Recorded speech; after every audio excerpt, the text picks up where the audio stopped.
नमस्कार दोस्तों, भारत एक सोच देख रहे हैं आप। दोस्तों, उत्तर प्रदेश में कैबिनेट विस्तार होने जा रहा है और 1 से 2 दिन में कहा जा रहा है कि कैबिनेट का विस्तार हो जाएगा।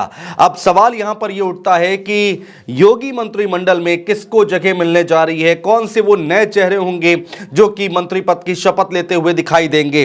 दोस्तों, कहा यह जा रहा है कि शनिवार या फिर रविवार को मंत्रिमंडल का विस्तार हो सकता है। अचानक से मुख्यमंत्री योगी आदित्यनाथ आज आनंदीबेन पटेल, जो कि उत्तर प्रदेश की राज्यपाल हैं, उनसे मिलने के लिए पहुंचे हैं और कहा यह जा रहा है कि मुख्यमंत्री की तरफ से राज्यपाल को नामों की लिस्ट भी सौंप दी गई है। जो खबरें निकल कर रही हैं दोस्तों, उसके मुताबिक 2 कैबिनेट मंत्री और 3 राज्य मंत्रियों को जगह मिलेगी। सीएम योगी ने इसके लिए लिस्ट सौंप दी है और यह छोटा मंत्रिमंडल विस्तार होगा। दोस्तों, अभी अगर आप मौजूदा स्थिति की हम बात करते हैं तो उत्तर प्रदेश कैबिनेट में अभी 8 मंत्रियों की जगह खाली है और कहा यह जा रहा है कि 5 से 6 नए चेहरे मंत्रिमंडल में शामिल कर लिए जाएंगे। अभी पिछले कई दिनों से कयास लगाए जा रहे थे कि इस बार जो सेकंड टर्म शुरू हुआ है यूपी सरकार का, उसमें मंत्रिमंडल विस्तार अभी तक नहीं हुआ है और अब लोकसभा चुनाव से ठीक पहले और एमएलसी चुनाव के ठीक पहले यह मंत्रिमंडल विस्तार किया जा रहा है। दरअसल दोस्तों, अभी हाल ही में विधान परिषद का चुनाव होना है और विधान परिषद के चुनाव से ठीक पहले मंत्रिमंडल का विस्तार किया जा रहा है। इसके पीछे सोच यह है कि सभी दलों को संतुष्ट कर लिया जाए, जिससे कि उस वक्त जब वोटिंग हो रही हो उस वक्त किसी की कोई नाराजगी सामने ना आए, नाराजगी से कोई बाधा ना खड़ी हो जाए। इस वजह से यह मंत्रिमंडल विस्तार भी किया जा रहा है, यह भी ऐसा लोग कह रहे हैं। चलिए नाम बताते हैं कि आखिर इस मंत्रिमंडल विस्तार में कौन कौन से वो चेहरे शामिल हो सकते हैं। तो दोस्तों, सबसे पहला नाम आता है दारा सिंह चौहान का। दारा सिंह चौहान, जो कि समाजवादी पार्टी में थे, समाजवादी पार्टी को छोड़कर इस्तीफा देकर वो भारतीय जनता पार्टी में शामिल हुए। घोसी पर उपचुनाव लड़ा बीजेपी के टिकट पर, चुनाव हार गए और उसके बाद उनको बीजेपी ने एमएलसी बना दिया। एमएलसी बनाने के बाद यह कहा जाने लगा कि दारा सिंह चौहान को यहां पर मंत्रिमंडल में शामिल किया जाएगा। यह संभावनाएं बरकरार रखी गई और वही होता अब दिखाई दे रहा है। दोस्तों, बहुत तेजी के साथ नाम सामने आ रहे हैं कि चर्चाएं चल रही हैं कि दारा सिंह चौहान को मंत्रिमंडल में शामिल किया जाएगा।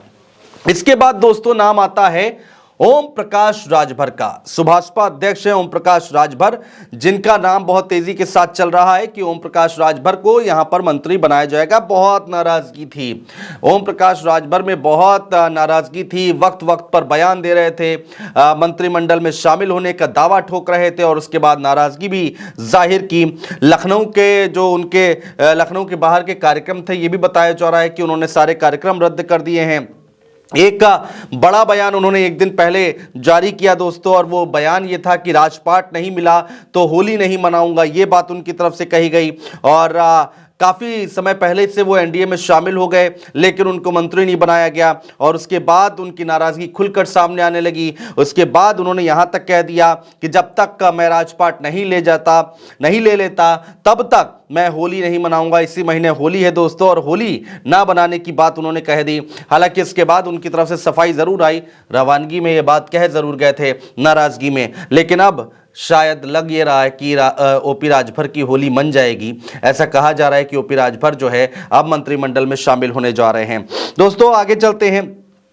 ओपी राजभर की जब हम चर्चा कर रहे हैं तो आपको बता दें कि जब ओपी राजभर एनडीए में शामिल हो रहे थे तो ये भी खबर निकल कर आई है अंदर खाने से कि केंद्रीय नेतृत्व ने ओपी राजभर को एक सलाह भी दी थी और वो सलाह थी कि मुख्यमंत्री योगी आदित्यनाथ के साथ अपने जो संबंध है वो आप मधुर कर लें, उनको सुधार लें। और ये बात उनकी तरफ से कही गई थी, क्योंकि ये खबर थी कि ओपी राजभर को एनडीए में शामिल करने के लिए या फिर मंत्रिमंडल में शामिल करने के लिए मुख्यमंत्री जो हैं वो नाराज थे, वो नहीं चाह रहे थे, तो इसलिए उनको संबंध ठीक करने की सलाह दी गई थी और उनकी तरफ से वो कोशिशें भी हमने देखा है कई बार की गई। ट्विटर पर, सोशल साइट एक्स पर कई बार मुलाकातों की तस्वीरें भी साझा की थी ओपी राजभर ने और अब ओपी राजभर का सपना पूरा होता हुआ दिखाई दे रहा है। कहा जा सकता है कि अब वो मंत्रिमंडल में शामिल होने जा रहे हैं।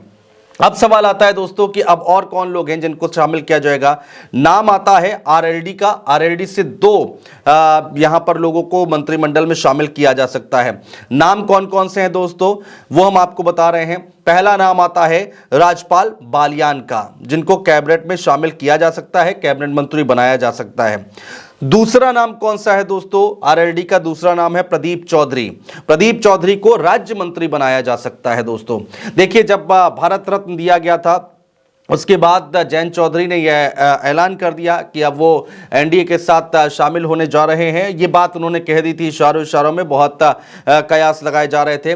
और उसके बाद हमने पहले भी बताया था आपको कि यहाँ पर दो लोगों को मंत्रिमंडल में शामिल किया जाएगा, कैबिनेट में शामिल किया जाएगा आरएलडी कोटे से। तो जयंत चौधरी के साथ अब यही होता दिखाई दे रहा है कि उनके दो लोगों को मंत्रिमंडल में शामिल किया जा रहा है। तो एक नाम और है दोस्तों, वो नाम कौन सा है, वो नाम है आकाश सक्सेना का दोस्तों। आकाश सक्सेना वही हैं जिन्होंने रामपुर में आजम खान को की सीट जीती है और वहां पर रामपुर में भारतीय जनता पार्टी के टिकट पर उपचुनाव जीता विधानसभा का। और अब यह कहा जा रहा है कि आकाश सक्सेना को भी राज्य मंत्री बनाया जा सकता है यूपी सरकार की तरफ से। दोस्तों, कौन कौन से वो नाम, जल्दी से एक लिस्ट एक साथ नजर डाल लेते हैं। सुभाषपा अध्यक्ष ओम प्रकाश राजभर को कैबिनेट मंत्री बनाया जा सकता है। दारा सिंह चौहान को कैबिनेट मंत्री बनाया जा सकता है। राजपाल बालियान जो कि आरएलडी से हैं, उनको कैबिनेट मंत्री बनाया जा सकता है। तो तीन नाम तो ये हो गए हैं। चौथा नाम आता है प्रदीप चौधरी का, जिनको जो कि आरएलडी से हैं, राज्य मंत्री बनाया जा सकता है प्रदीप चौधरी, जिनका नाम हम आपको बार बार बता रहे हैं। और आखिरी नाम आता है आकाश सक्सेना का दोस्तों, जिनको राज्य मंत्री बनाया जा सकता है। तो ये मंत्रिमंडल विस्तार होने जा रहा है और ये तकरीबन 5 नाम है। और इसमें यह भी कहा जा रहा है कि 1 से 2 नाम शायद और जुड़ जाएं, यानी कि 6 नामों की चर्चा चल रही है और 5 नाम हमने आपको बता दिए हैं कि कौन कौन से मंत्रिमंडल विस्तार में शामिल होने जा रहे हैं, कैबिनेट में शामिल होने जा रहे हैं। तो ये लिस्ट जो हमारे सामने आई है वो हम आपको बता रहे हैं दोस्तों। कहा यह जा रहा है कि मुश्किल से 1 या 2 दिन में मंत्रिमंडल का विस्तार हो जाएगा। बहुत शुक्रिया दोस्तों।